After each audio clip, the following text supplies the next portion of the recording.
Hello, everyone. Thank you for joining us at Forum 360, where we have a global outlook from a local view. I'm your host, Leia Love, and today we have Miss Jessica Davis, who is the Salvage Queen of Cleveland. So I'm so excited that you got to join us today.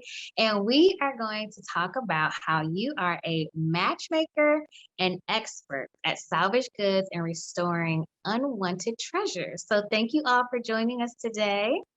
How are you doing today, Miss Jessica? Fabulous. Happy to be here with you and all of the viewing crew. So the name of your company is Rebuilders Xchange. Tell me how you got on the path of leading to Rebuilders Xchange. Okay, so I'll start at the beginning.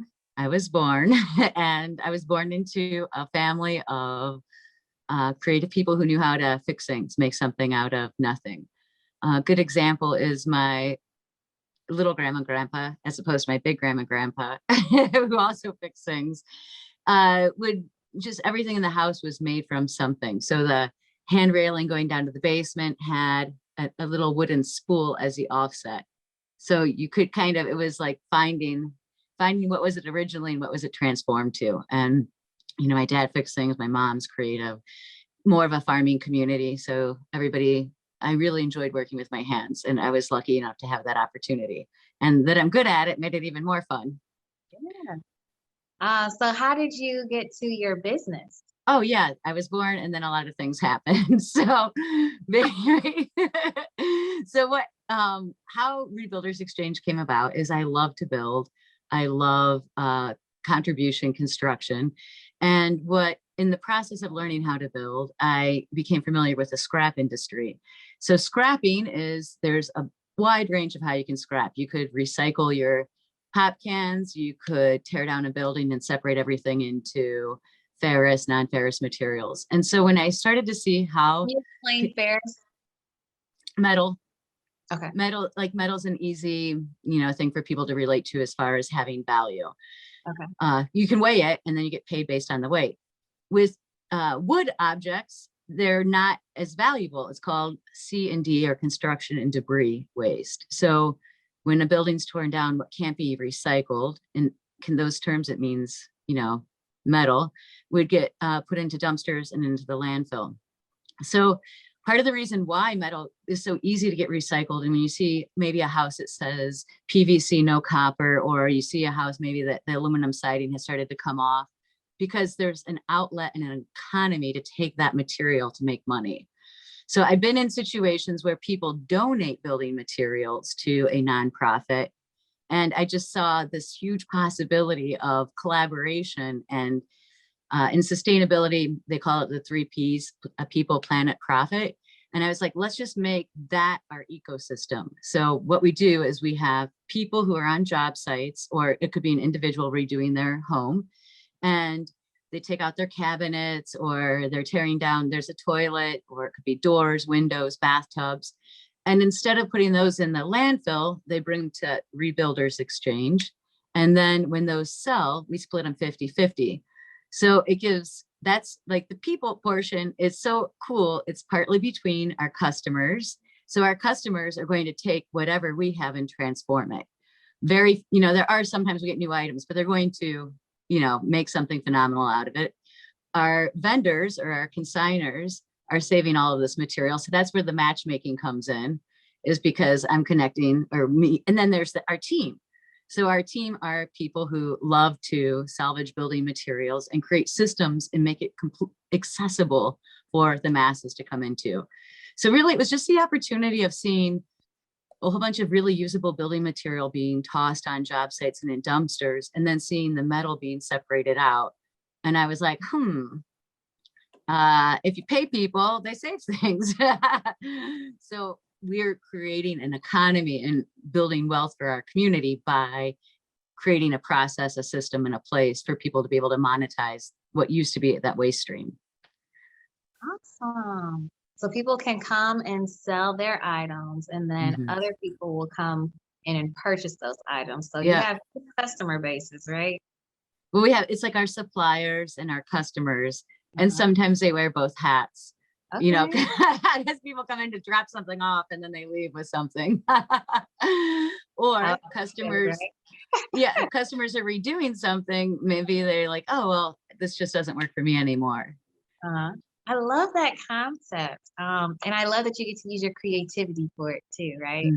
Yeah. So, do you personally work on projects that you continue to use this creativity and your materials with?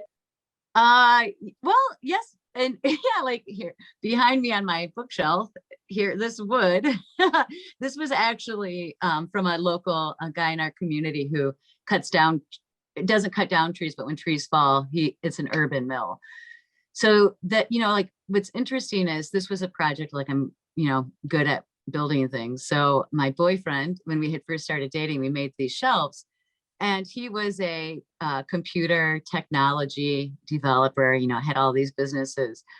And then all of a sudden he decides to weld brackets. I didn't know he could weld. I didn't know he could work with his hands in the same way. So now it's like a real transformation from his, he's really happy in his, you know, work clothes and denim shirt versus his dry clean only white collar shirt. But Yeah. And then just being in the business itself is super creative. And I feel like, you know, how we do business is a creative endeavor. So it does take me some time to to recognize like, oh, like, this is something brand new. There's versions of this that had existed, but the whole recipe hadn't been put together in this way. So it's really, that's part of my creativity, is just building the business. so, speaking of recipe, what were Oh, some of your pain points when creating your recipe? oh, that's a good question. Um, well, part of my, you know, I'm really resourceful, right? So that became one of my pain points because I can make something out of nothing. And if you come to the warehouse, you'd be like, and it's, you know, it's 50,000 square feet. It's huge. It looks like a Home Depot, people, and it's organized. It's like, you know, it's clean. I mean, clean, pretty clean, you know, as clean as an old warehouse can be. So a pain point that I had was the idea of having resources or because I can make something out of nothing. So then I'm like, not necessarily investing or wanting to spend money or to go into debt to build the business. So that was something that I just had to break through with my relationship with money and how to invest it. All right, so let's talk about success. How do you define success? I am going to define that, borrow Diane von Furstenberg.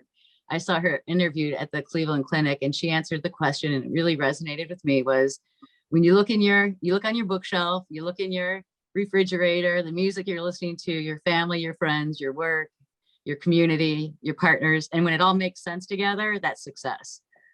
So right now I'm in a real successful flow where it's a good balance.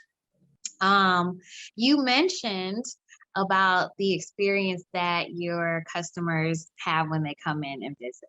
Can Yeah. you walk us through that again fully? Like, what do they see? How are they Okay. greeted? Do they have an online experience? Yeah, so our online experience is something that we will be investing in as far as our website. We did what we could with what we had and to make it happen. And now we're going to be rebooting that. So what happens is when you walk in And I the love your door, picture on there, by the way. Like you, I was like, it's so you. It's perfect. I like, I really have created a dream environment. So it feels, I mean, I guess one of the things, like we're going to talk about the customer experience, but you know, I love Salvage. I love the idea of contributing to diverting like to transforming objects, right? So you have something that somebody else is throwing away and it's completely valuable. That just because one person throws it away doesn't mean it doesn't have value, right? Mhm. And then the thing that's so cool is like the people that are in our industry, both as suppliers and customers, are so resourceful, and they have such a, I just was, I had no idea how awesome the customers as a group of people are going to be, because they're all coming in and they have a vision or an ability. And whether or not we will work with designers who help other people who can see a door on the floor and see the possibility of designing it into a space. So that's one version of a customer who walks through with a client to help them transform. There's people who can, who design builders. There's people like, people are very creative.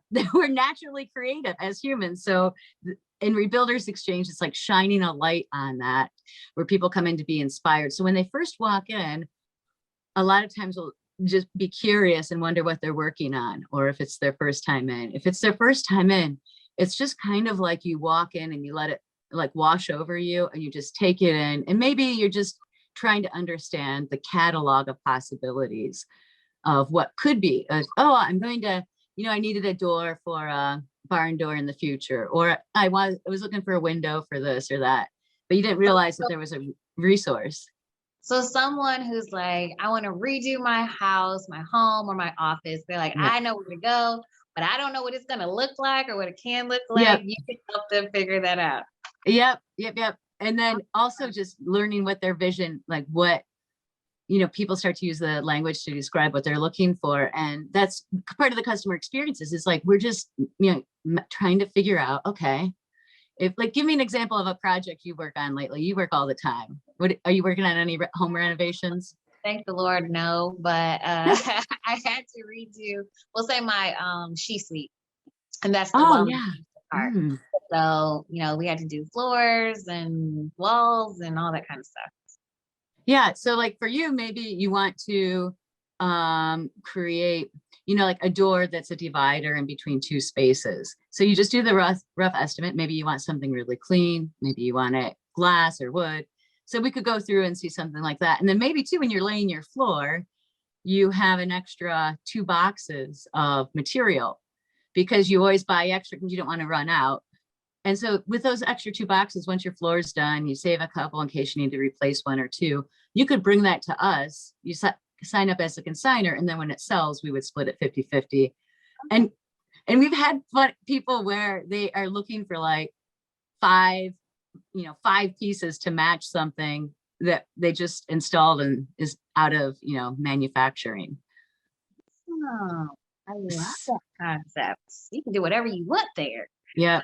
Oh, wait, but back to this customer experience, because I love that question. I think the customers come in and it's like a collaboration. It's just like you listen and they just walk around, and then they go home, and then they come back and they're like, oh, wait, the next time they come in, they have measurements. And sometimes people will walk through and, because there's millions of items in the store, bathtubs, bathroom, like toilets, windows, and random things that come in, super strange, unusual objects. We had a bird cage elevator for a while, but it's so interesting what people are attracted to. Sometimes I don't even know what they're like. Oh yeah, I'm looking for this shelf. I saw it, and their memory somehow retained it, and it's the exact thing they needed. And I didn't even know we had it. I was like, how'd they see that? Awesome. Okay, well, let's go over to, you sell those items and they can come pick them up. Do you also have a way for delivery? We do deliveries. Yeah, we do deliveries. It's something that we're building. It's, work in progress, and we do a good job. It's fun. It's actually, good way to see where things are going to end up. We also have a fab lab. So that's where we're going to come back to that really quick. So if you are just joining us, we are talking to Jessica Davis, who is the owner of Rebuilders Exchange. And we are talking about how her company helps you with salvaged goods and restoring them into great treasures. Okay, so you just talked about the Fab Lab. What is that? So it's where we fabricate. Let's say that you have a trunk and you want to turn it into an island or a table. A lot of times people may have old pieces, or they buy a piece that just needs a little something to make it work for their function. So we have the ability for woodworking, metal fabrication, and we just help people's vision come into fruition. So it's amazing what people, can come up with. Oh, I didn't know that. So like, I have some things that I would, if I wanted them to look like, more hair or beauty type pieces, we could like craft them into that? Yeah. Like, give me an example. I don't know. Maybe if I took like an old blow dryer or I'm Oh, trying. perfect example. We could turn those into light fixtures. Like, could you imagine old blow dryers all hanging down? So then we could create that fixture. And Ron, my fiance, is like a good master fabricator. So that's a great example, and we would love to help you with that. Ooh, See, I love look, look how creative. You know what I mean? It's just like that. Humans are meant to create. and you know what? I've seen that in some places, and I'm like, how did they get that? Because you can't just buy it. And No. but yeah, I love. Okay, so I'll be contacting you for some more design work, even though I said I wasn't going to be doing anything else. Um, okay, so is there anything that you don't accept? Yeah, there's a list of things that we don't accept on our website, www.rbxhub.com. And it kind of is evolving and changing based on the inventory we have. Okay, awesome. What does community mean to you? Community means everything. I love the community that I love the community that we're in. We're located in the St. Clair Superior neighborhood in Cleveland. So that's like a neighborhood community. I love the community of salvagers, people who bring in and understand the value of resources and the possibility of transformation, our vendors. As I started, I love my family community. That's how this all started. And I have a good network in my family. And then our customer community is popping. And it's this eclectic, group of people who know how to, and are curious and know how to make things. So and then our staff is another collection of people who are committed to this work. And I have a community like you and I are in, of the 10,000, where we met was in 10,000 small businesses, Goldman Sachs. So Warren Buffett, thank you. Thank you. And then I have some really bold, amazing friends who hold me accountable. And as I've grown, I just attracted more and more women who are moving and shaking and are in it, on the court, in it to, make some transformation. So that's really, I have a great community of women business owners, builders. So I imagine that this field is probably more dominated by men. Is that correct? Yeah, I would assume so. Yeah, based on my observations. So how would you say your presence in impacting the industry is kind of to help change that, bridge that gap? Well, my presence is, I'm me, so here I am. And how that relates to the industry is,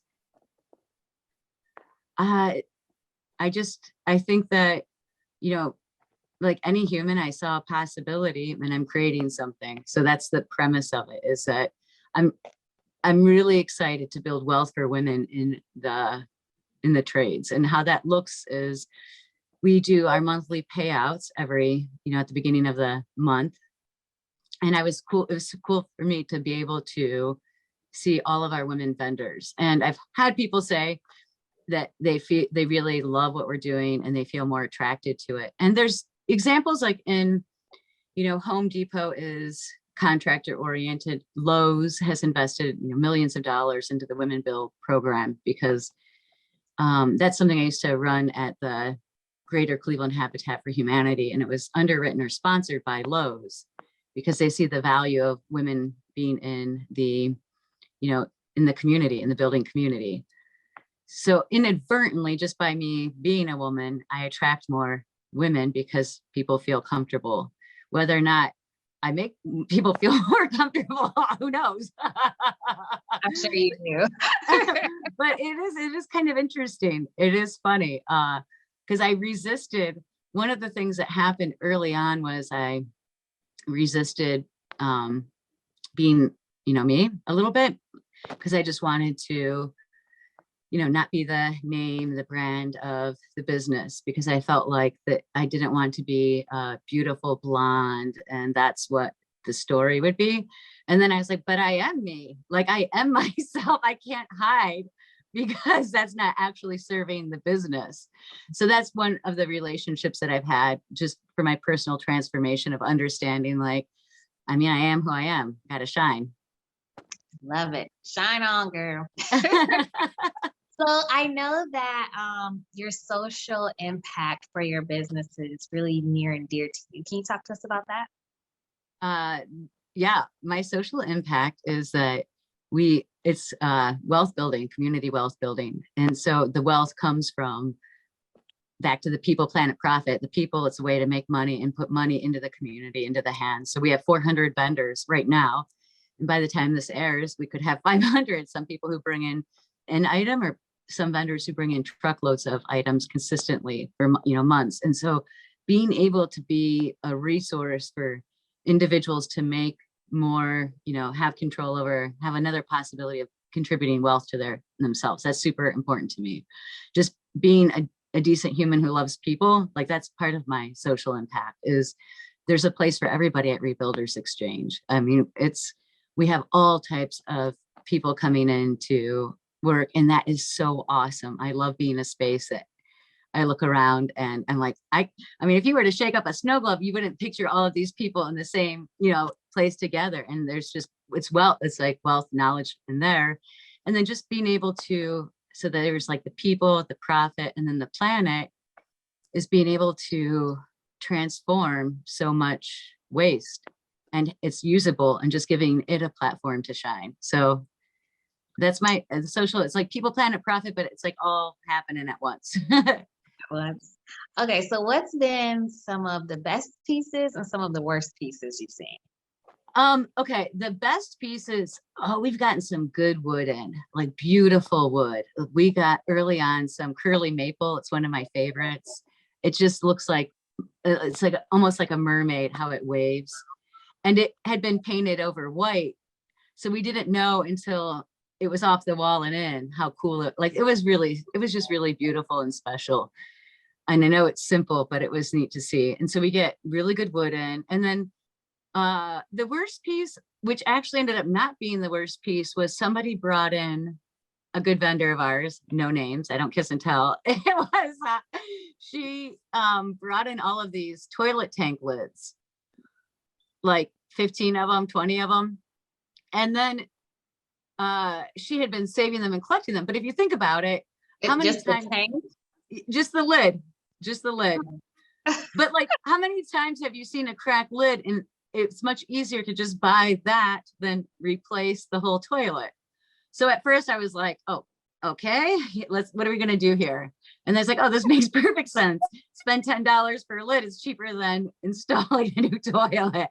So even my worst thing, I transformed into something positive. I love it. See, you never lose. Either win or you learn, right? Yeah, exactly. And I love watching you on Instagram and your social media. So how can people reach you, contact you, find you? They can follow us at RBXCLE, CLE. .com? And then that's on our Instagram handle. Okay. And then our website is RBX Hub, because there's going to be more of us. This is just our first headquarters. So that's why we went to CLE. You know how we grow. I love it. Well, thank you so much for your time and taking time out of your busy schedule today just to talk to us and let us know a little bit more about your business and your company. I thank every one of you as our viewers for tuning in this week. And I'm your host, Leia Love, at Forum 360, where we have a global outlook from a local view. Have a great week. Forum 360 is brought to you by John S. and James L. Knight Foundation, the Akron Community Foundation, Hudson Community Television, the Rubber City Radio Group, Shaw Jewish Community Center of Akron, Blue Green, Electric Impulse Communications, and Forum 360 supporters.